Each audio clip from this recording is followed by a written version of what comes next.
Un mec qui m'a énormément inspiré dans le, je vais dire le graffiti, aujourd'hui on appelle ça le street art, mais pour moi c'était le graffiti, c'est Claude Monet.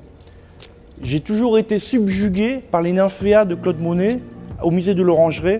Je m'étais là, c'est des formats qui font 15 mètres sur 4. Tu restes assis, tu as des banquettes au milieu, tu restes là et j'y passais des après-midi à voyager dans cette peinture. Alors, il y a des gens qui vont toucher, d'autres gens qui ne vont pas toucher, ça c'est tout à fait normal. Mais Claude Monet était le chef de file des impressionnistes.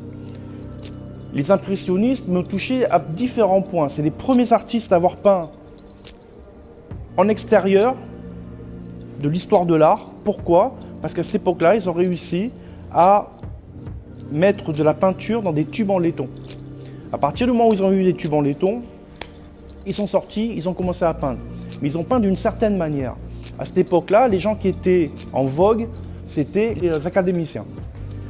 Eux ne peignaient qu'en atelier, avaient une vision esthétique bien déterminée de la peinture. Donc, quand eux sont arrivés, ils se sont fait jeter des cailloux. Non mais clairement, ils se sont fait mettre dehors.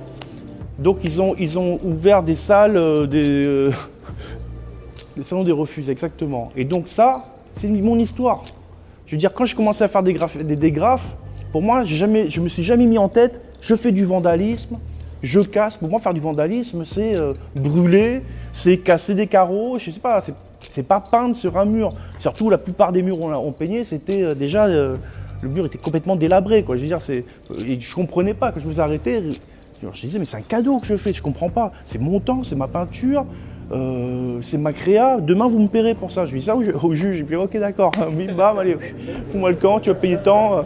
Bon bref, mais le temps m'a donné raison.